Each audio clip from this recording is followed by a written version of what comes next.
Nagluto ulit ako ng pancit canton. Wala eh. Gusto kong lutuin ulit eh.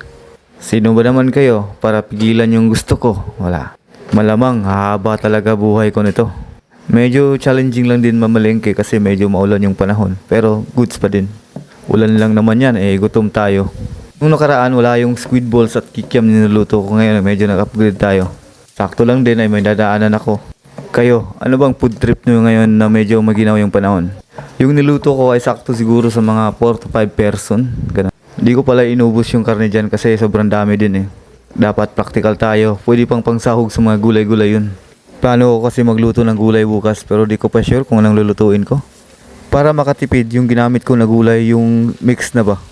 Siyempre, kung saan ka makakatipid, for the go. Alam naman natin yung mga presyo ng gulay ngayon medyo tumaas din. Medyo natawa lang din ako sa iwa ng mga beans kasi mahahaba pala, di ko kasi napansin eh. Pero syempre palag-palag na. Di na rin masama sa tulad kong gustong matutong magluto, di ba? Syempre kung saan tayo mahina, dapat pinapalakas din natin, di ba? Dami mong di ba? Ako si Gera.